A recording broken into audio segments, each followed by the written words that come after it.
നമുക്ക് മാത്രമേ നമ്മളെ ഫിക്സ് ചെയ്യാൻ പറ്റുള്ളൂ. രണ്ടാമതൊരാൾക്ക് നമ്മളോട് എന്തും പറയാൻ പറ്റും, നമ്മളെ മോട്ടിവേറ്റ് ചെയ്യാൻ പറ്റും, ചിലപ്പോൾ എന്തും നമ്മുടെ ചുറ്റിൽ നിന്ന് പറയാൻ പറ്റും. ചിലപ്പോൾ നമ്മൾ അതിനകത്തൊക്കെ സെറ്റ് ആയേക്കാം, പക്ഷേ അത് നമ്മളും കൂടി വിചാരിക്കണം. ഏറ്റവും എളുപ്പത്തിൽ പറഞ്ഞാൽ we can only fix our self. മൂന്നാമതൊരാൾക്ക് അല്ലെങ്കിൽ രണ്ടാമതൊരാൾക്ക് നമ്മളെ ഒരു പരിധിവരെ ഇൻഫ്ലുവൻസ് ചെയ്യാം, പക്ഷെ അപ്പോഴും നമ്മൾ തീരുമാനിക്കണം നമുക്ക് നമ്മളെ തന്നെ സെറ്റാക്കി എടുക്കണോ എന്നുള്ളത്.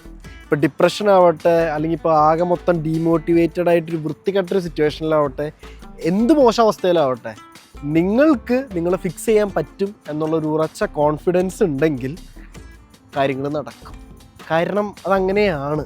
ചില പോയിന്റിൽ നിങ്ങളുടെ ചുറ്റിലും നിന്ന് എല്ലാവരും നിങ്ങളെ നോക്കി കളിയാക്കും, അട്ടഹസിക്കും, അല്ലെങ്കിൽ ഇഗ്നോർ ചെയ്യും. എല്ലാ തരം സിറ്റുവേഷൻസും ഉണ്ടാവും.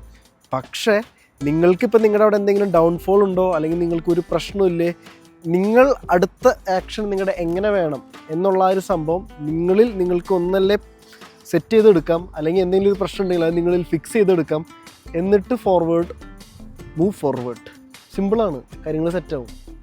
എന്നിട്ട് കുറച്ചും കൂടി അങ്ങോട്ട് ഫോർവേഡ് പോയി കഴിഞ്ഞാൽ നിങ്ങളെ കളിയാക്കിയവരൊക്കെ അവിടെ തന്നെ നിൽക്കും, നിങ്ങൾ ഫോർവേഡ് എത്തിയിട്ടുണ്ടാവും. ഇപ്പോൾ ലൈഫ് എന്ന് പറയുന്നത് അത്രയൊക്കെ ഉള്ളൂ.